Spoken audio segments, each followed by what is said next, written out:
శ్రీ గురుభ్యో నమ. హేరంబ జ్యోతిష్యపీఠానికి స్వాగతం. ఈరోజు ప్రశ్న, పిలిస్తేనే గుడికొస్తారా? ఇది ప్రశ్న. చూడండి, మన సనాతన ధర్మం చాలా గొప్పది. దీనికి మూలాలే మనకు దేవాలయాలు. ప్రతి ఊళ్ళో దేవాలయాలు ఉంటాయి.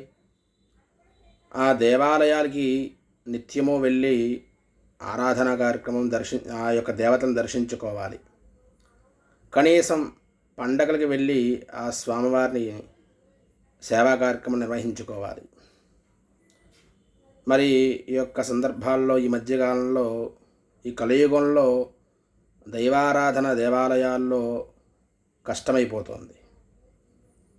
చూడండి, ఒక వినాయక చతుర్థి నవరాత్రులు వస్తే మీరు పీటల మీద కూర్చోండి అనే స్థాయికి దిగజారిపోతున్నాం మనం. ఆ మాట అంటే పిలిచి కూర్చోబెడుతున్నాం భక్తుల్ని. అట్లాగే ఒక శివాలయానికి వెళ్ళే అభిషేకం చేయించుకొని ఈరోజు అని చెప్పి మనం చెప్పాల్సి వస్తుంది. అంటే ప్రతి మానవాళికి కూడా ఆ యొక్క మనసులో సంకల్పం కలగట్లేదు దైవత్వం మీద. మరి ఒక అన్నదానం జరుగుతోంది, ప్రతి ఇంటింటికి వెళ్ళి చెప్పాల్సి వస్తుంది. అలా అంటే ఏమంటున్నారు, పిలిస్తే ఎవరు వస్తారు, పిలవాలి కదా అంటున్నారు. అది చాలా తప్పండి. ఇప్పుడు ఉదాహరణకి విజయవాడ అమ్మవారి గుడి ఉంది. మరి ఆ యొక్క పండితులు కానీ, ఆ యొక్క దేవాలయ సిబ్బందులు కానీ మిమ్మల్ని రమ్మని పిలుస్తున్నారా? లేదు కదా. అమ్మవారి మీద భక్తి భావంతో మనం గుడికి వెళ్ళి మొక్కులు తీర్చుకుంటున్నాం. మరి అదే ఆలోచన దృక్పథంతో మనం ఇక్కడ మెరగాలి కదా. ఖచ్చితంగా అది జరగట్లేదు. ఇప్పుడు అమ్మవారి నవరాత్రులు వస్తున్నాయి. చిన్న చిన్న ఊళ్ళలో దేవాలయాలు ఉంటున్నాయి, చిన్న గుళ్ళు ఉంటున్నాయి, అమ్మవారి గుళ్ళు. మరి దానికి భక్తులు సమూహంగా వచ్చి పూజా కార్యక్రమంలో, కుంకుమార్చనలో కూర్చోడానికి ఇబ్బంది పడుతున్నారు.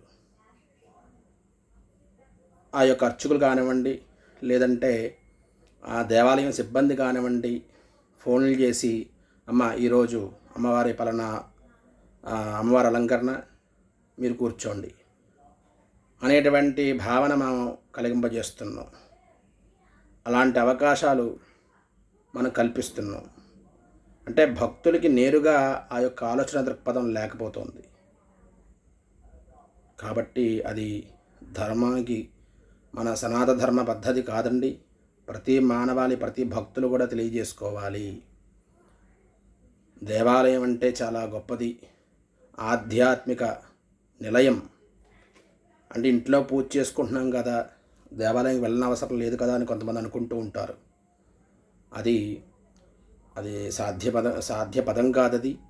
ఎందుకంటే ఇంట్లో మనం యథోచితంగా చేసుకుంటాం, కానీ దేవాలయంలో మంత్రాధీనాంత దైవతం, మంత్రభూతంగా ఆ యొక్క పూజా కార్యక్రమాలు జరుగుతాయి. కాబట్టి మంత్రానికి దైవం ఎప్పుడు కట్టుబడి ఉంటుంది. కాబట్టి మంత్రం ఆధీనంలో దైవం ఉంటుంది. కాబట్టి చక్కగా ఆ యొక్క శక్తి అనేది పరిఢవిల్లుతుంది ఆ యొక్క దివ్య విగ్రహానికి.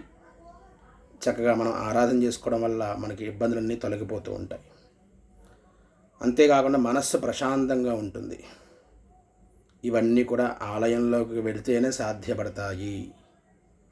అలా కాకుండా మన సొంతంగా ఇంట్లో చేసుకోవడం వల్ల ఇటువంటి ప్రయోజనం అనేది ఉంటుంది. కానీ ఎక్కువ శాతం గుడికి వెళ్తేనే ఆ యొక్క విధి విధానాలు మనకు తెలుస్తూ ఉంటాయి.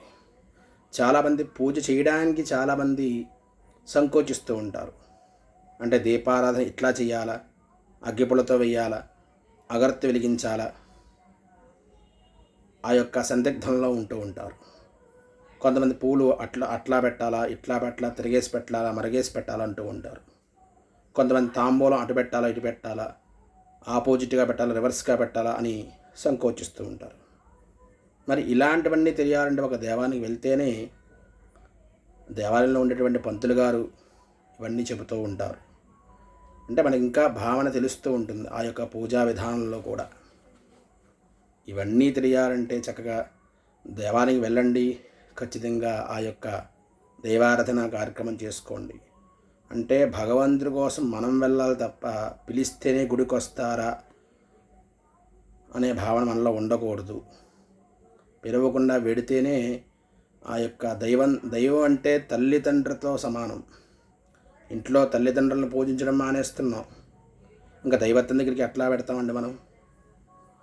కాబట్టి తల్లిదండ్రుల మీద ప్రేమ ఉండాలి, దైవత్వం మీద ప్రేమ ఉండాలి. అందుకే ప్రతి ఊళ్ళల్లో గుళ్ళు హీనమైపోతున్నాయి. కాబట్టి అందుకే చెప్తూ ఉంటాం, గుడి బాగుంటే ఊరు బాగుంటుందని చెప్తూ ఉంటాం. కాబట్టి ఖచ్చితంగా ప్రతి ఒక్కరూ కూడా మీ ఊర్లో ఉన్న గుడి ఏదైతే ఉందో అది ప్రతిరోజు నిరంతరం వెళ్ళండి, లేదా పండగలప్పుడు వెళ్ళండి. శివాలయం ఉంటే కనుక మాస శివరాత్రికి వెళ్ళి దర్శనం చేసుకోండి.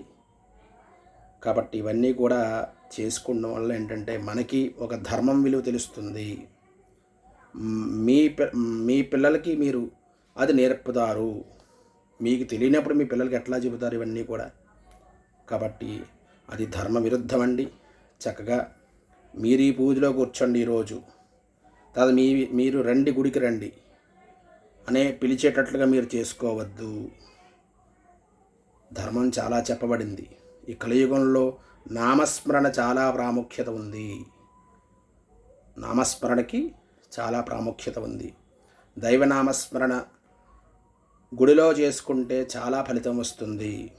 కాబట్టి ఖచ్చితంగా మరొక్కసారి నేను విన్నవించుకుంటున్నాను, ఖచ్చితంగా పిలిస్తేనే గుడికి రావాలా అనే భావం తీసేయండి.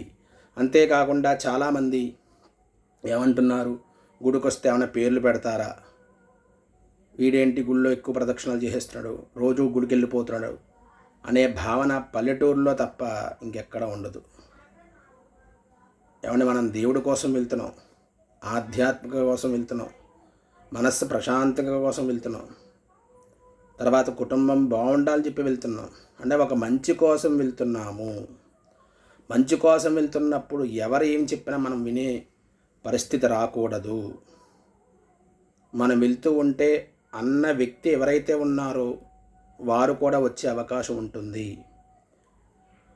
కాబట్టి ఇవన్నీ పెట్టుకోవద్దు. దయచేసి ప్రతి ఒక్కరూ కూడా ఇవన్నీ తీసేయండి. పిలిస్తేనే గుడికి వస్తారా అనే భావం తీసేయండి. పిలవకుండా రావాలి గుడికన్నది. అక్కడ దైవం కొలువు ఉంటుంది, దానివల్ల అర్చకుడు బ్రతుకుతాడు. అంతేకాకుండా దేవాలయం అభివృద్ధి అవుతుంది, భక్తి భావం పెరుగుతుంది. ఇవన్నీ కలిపి సనాతన ధర్మం నిలబడుతుంది. దేవాలయం మన సొత్తు, దేవుడు మనవాడు, మనందరివాడు. కాబట్టి దయచేసి మరొక్కసారి నేను విన్నవించుకుంటున్నాను, పిలవకుండా గుడికి రండి. మీ ఊళ్ళల్లో ఈ గుడి ఏదైతే ఉందో ఆ గుడి కూడా పిలవకుండా వెళ్ళండి. భగవంతుడు ఏమీ కోరుకోడు, అంటే ఆయన ఏమీ కోరుకోడు, మనకి ఇవ్వాలని తప్పిస్తూ ఉంటాడు ఆయన కూడా. ఇదే ఆలోచన దృక్పథంతో ఎదురుకు వెళ్దాం. సర్వే జన సుఖినో భవంతు.